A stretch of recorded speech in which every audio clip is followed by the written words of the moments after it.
Good morning, everyone. Well, as I'm recording this is Saturday. It's the one day that I have to try real hard to get this video recorded before it gets too noisy. It's starting to warm up a little bit. I can open this up. It was 61 degrees this morning when I got up. Of course, coffee's warming me up. We got people coming in with their boats. This may be the last weekend for people to have boats out there, because that's getting down low. In fact, I'm cringing when I see some of their fishing boats. They're not the big monster boats, but I'm watching them go across there, and it's like, you're going to hit something. There are tree stumps out there. Okay, so we have a couple of phrases that we use when we think something is too complicated. We just, it's too complicated, blow it off, we don't have to worry about it. It's rocket science, or it's brain surgery. We think because those are terms which we have no clue what they're doing, that we don't have to worry about it. But actuality, it's not complicated. I know the rocket science part of it. At least we worked on a satellite system together, and we knew what we had to deal with about having something flying around in space, and we tested it in all kinds of environments to make sure that it would survive out there. Now, I wasn't responsible for the rocket to make it go up, but as a kid, we played with those Estes rockets. Stick a little, going by in a golf cart. Some of the bigger rigs carry golf carts so they can get around the park. It's like, why people? Well, one, because they have a big rig that they don't want to disconnect. And if they want to just go someplace or whatever, they can take the golf cart. Should walk more. A lot of these people really should walk as much as they can. Myself included, I need to walk more. Okay, so what am I talking about? Things that are too complicated. Well, the Bible, we think it's just such an easy thing to teach. I talked yesterday about one verse, so you could read the verse and come up with a conclusion that was wrong from the narrative.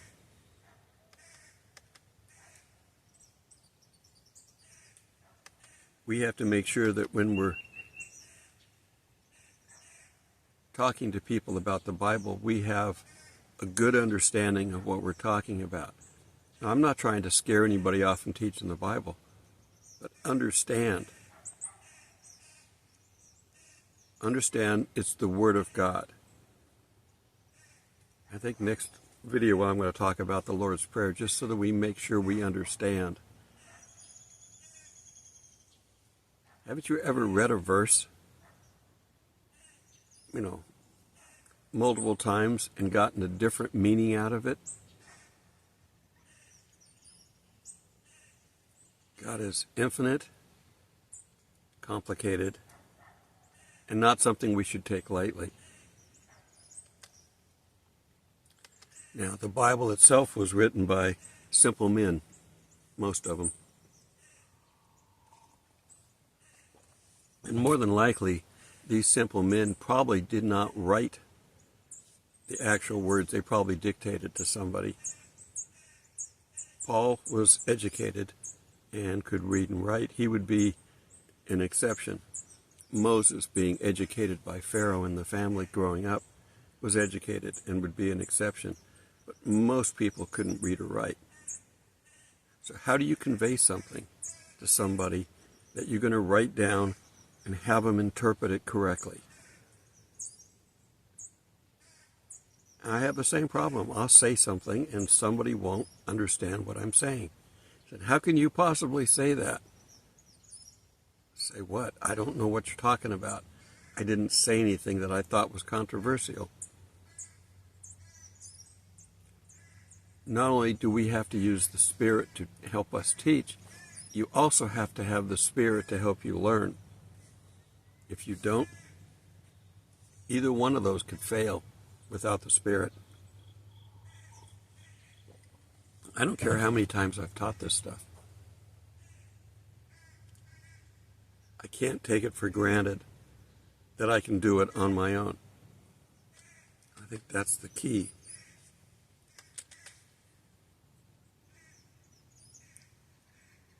You know, if we talk about what are the things that we can teach about the Bible, our real job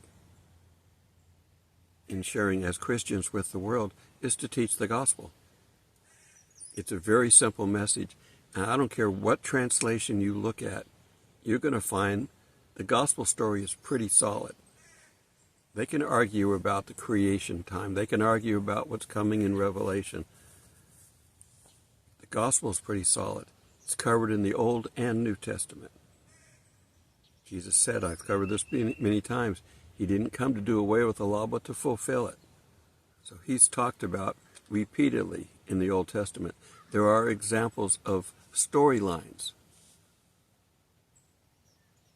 Esther is a good storyline about Jesus, and it never mentions God. So, whether you're sharing the Bible with your neighbor or you're teaching your kids in the morning, you've got to basically prepare the same way. Know what you're going to teach. Get with God. Get your head right. Get your daily prayer worth of conversation going. And that's a template, by the way. That's not something that you have to say exactly as it is, word for word. But don't miss the pieces of it. I'll cover that tomorrow. But spend your time to start your day in prayer with God, regardless of what you're doing. Whether you're going to work, whether you're going fishing, whether you're going to teach at a school. I got people walking by coming here in a little bit.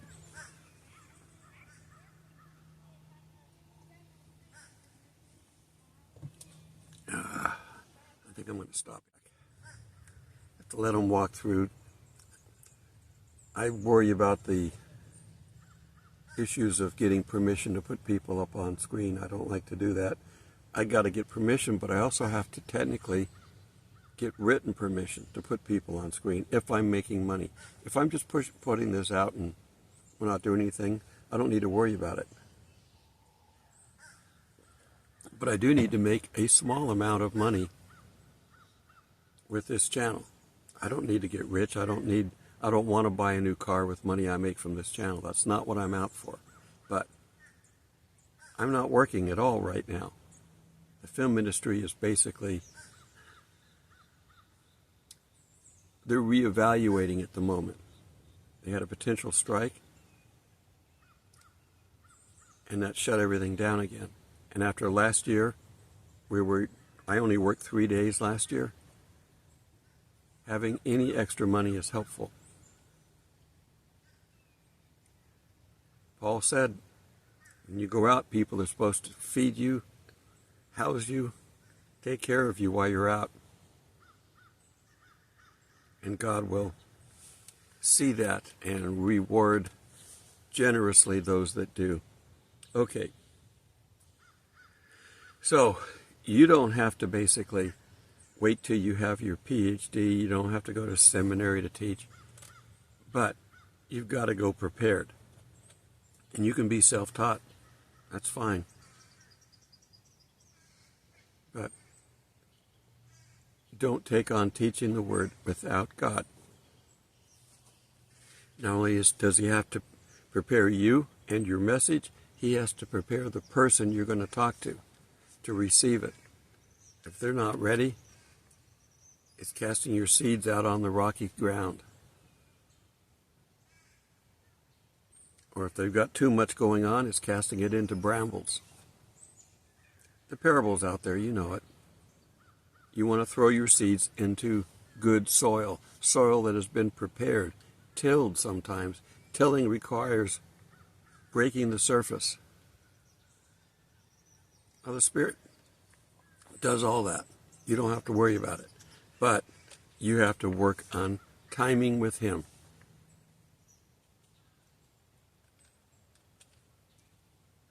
As I've said, you can read a verse and get multiple meanings. Have an explanation of the verse when you're reading it. Explain it. Don't just read it and be done. You got to know who, as we read the Bible, you got to know the basics. Who wrote it? Who was it written for? What time period was it written for? And what did the people expect during that time? You might also want to know what language it was written in. When we talk about all these different translations, the Bible is not it is not a document that is full of errors, would be the quickest way to say it. There are, as any Bible scholar will tell you, there are individual places where there may be something that's in question. But we're talking about, a couple of hands worth out of the whole Bible, 66 books. And nothing in there that comes out and blasphemes God or says that we're all miserable people and that we're going to all go to hell. There's nothing in the Bible that says that. Any atheist who wants to use the Bible to defend their position is not using a true Bible. Now, a lot of times some of these religions use other commentaries, other books, to explain the Bible the way they want their religion to be directed. The Jews are just as bad at this as everybody else. They read their commentaries so much that when Jesus showed up, they didn't know and recognize Him, even though their Old Testament pointed right to Him. Everything He did complied with everything the Old Testament said that the Messiah was going to do. Okay, and there's some, I just copied this right off the internet, so I didn't write this. Tips for teaching. So I'm going to cover this for a second. Pray. I say this all the time, don't do anything without prayer. Now, you don't have to get on your knees and grovel and cover yourself in sackcloth every time you need to pray. Just talk to God. Hello, God, how are you doing up there? Thank you for making this a great day for me. That's all you got to do. Carry on a conversation like you would your best friend. Okay? It's real simple. So, start and continue praying through your teaching. 2, practice what you preach. If you're going to tell somebody it's not good to do these things, then don't do them. We are constantly breaking that, unfortunately, and I'm just as guilty as everybody. I am trying to find out what I should be eating, because I'm having a major trouble trying to figure out what I can eat and what I can't. It's easy to find out what I can't. Trying to narrow it down. I'm supposed to call a nutritionist, but I'm reluctant because I don't want to waste my time. Modern nutritionists, if they're got a medical background, are going to be in the wrong direction. Okay. Focus on the text. Keep your message. I go off on rabbit trails all the time. But we really need to focus on the text that we're teaching. Know it. You don't have to memorize it, but know it. Have notes. I take notes because I can't remember. Make it interactive. Now, it's hard for me to do interactive with you, but drop your comments. I love reading comments. If you have a question, put that in there, but be respectful. If you want to add something, Add a verse or two, but don't add 20 verses and 10 pages of text. If you've got that much to say, go create your own channel. I'm serious. If you've got so much to say that you're going to take up, a lot of information like that, I'm not criticizing you. I'm criticizing your method. If you've got that much to say, go create your own channel. You don't know how to? Ask. There are plenty of people that know how to do this, but just know that when you create your own channel, you are now in the sights of the social media police. So you got to watch what you say. I don't go political any more than I have to. Oh, I've got so much political stuff I could say, but I'd probably be banned. And I learned during COVID that I think we can talk about COVID now. I learned during that even saying the word can get your video flagged. So we used to say the big C, or we talk about getting the shot. We had to watch what we said. So you have some learning curve there. Now, I've never had a video blocked, but I've had videos delayed. And delaying for me is just as bad as having it blocked sometimes, because I do a daily video now. I used to do 2 or 3 a week when I first started. I didn't get the connection, but God was also letting me learn. This is a new format, doing a video blog. Most people don't do that. I don't do interviews, mostly because look where I'm at. I'd have to get whoever I was going to interview here or record a session with somebody using Zoom or something like that. And I can do that, and I've done that, and I know how to do it. I've been interviewed many, many times, but not for my religious beliefs, unfortunately. I've been interviewed because of my work, my acting work. So I know how to do that, but that doesn't seem to be what God wants me to do. It's not about me, and it's not about you. It's about God and our relationship to Him. Okay. So make it interactive. Ask students questions that can be answered by studying the text. Then guide them to group discussions about their findings. This can help students to learn the Bible. I try to include my verses, and I try to encourage you to read the verses to verify that what I'm saying is correct. I give you my opinion a number of times, but my opinion isn't about the Scripture. My opinion is about what we think is going to happen in the future. There's a difference. If I'm reading a verse out of Scripture, I'm going to cover that thoroughly and correctly. But when it comes to prophecy, we're speculating a lot. We don't know because we're not told everything. We're told key points that many times in prophecy, and you can go back to the Old Testament and see when they were written and what the people were seeing, many times they didn't understand it either.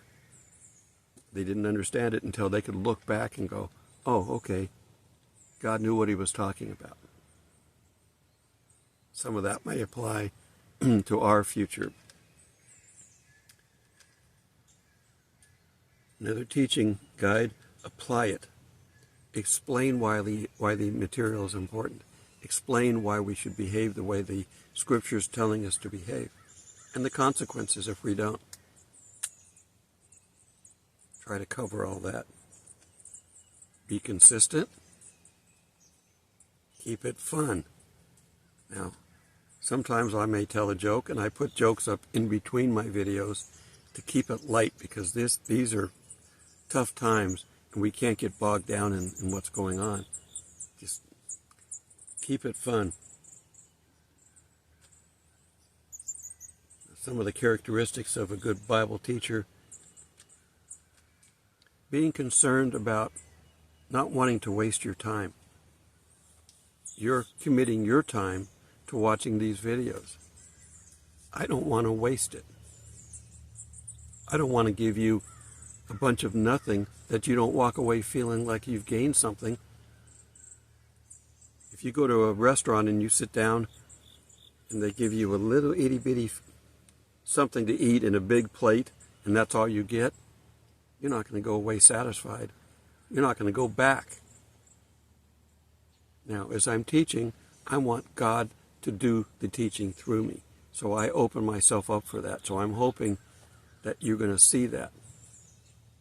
Am I 100% consistent with that? No, I'm not 100% consistent with anything. Well, I am 100% consistent with one thing. I'm a sinner, and I can't get away from that. Be more concerned with clarity than appearing highbrow. I'm nothing special for knowing this stuff or teaching this stuff. I'm merely faithful and obedient, and that's all you need to be with Jesus, is be faithful and obedient, and He'll find a way to put you to work. And finally, being more concerned with delivering content than FaceTime. As I just mentioned a couple of videos ago, it was like my 1000th video. I'm getting plenty of screen time, as we call it in the business. But I've also got screen time in movies too. That and $2.50. I used to say that and 50 cents, but that and $2.50 will get me a cup of coffee. Okay, and finally, I don't want to do all this talking without giving some scripture to back it up. Turn with me to 2 Timothy 4:1. I charge you therefore before God and the Lord Jesus Christ, who will judge the living and the dead at His appearing and His kingdom. Preach the word! Exclamation point. What's the piano guy? Victor Borge? I'm trying to remember his name now. The concert pianist. He did a skit about what if punctuation had a sound too, for a period, or for an exclamation point, or for a question mark. He did that. He read a book and he put the punctuation in. It was funny. Victor Borge? I can't remember his name. Excellent piano player, concert piano player, and he's long gone now. But he made, I don't know how many appearances where he played comedically. He's playing something and it sounds really funny, and then he flips the script over, the sheet music over, and then he plays something famous that we're familiar with. That's the kind of, find him, he's funny. Okay. Preach the word, be ready in season and out of season. Any time that you can preach the word, preach the word. Sometimes you got to tailor it for the people and the time. The closer we get to Christmas, you got the Christmas story. You know, Easter, you've got the Easter story. There's times that you can, it's ready-made, and people that don't go to church at all may go on Christmas and Easter. So you got an opening there. Don't lose that. Convince. No, this is still reading. Convince, rebuke, exhort with all long-suffering and teaching. If people are honestly questioning what's being said, I honestly love to answer. Now, if you come in and immediately start attacking, you're an idiot for teaching this. Block. I won't even waste my time. But if you come in with an honest concern, I want to be able to help and answer. Sometimes we're having problems right now. People are sending me questions and even emails, and I'm not getting them. I'm sorry for that. That's just the time we're in. Don't give up. Keep trying. Maybe reword it a little bit, break it up, something. I don't know. It's sad. I guess I probably should go back to trying to do a live where you can ask a live question. They don't tend to block those. But just understand that I often don't know what I'm teaching. I'm allowing the Spirit to teach, and He is doing the job, and I am just here watching just like you are.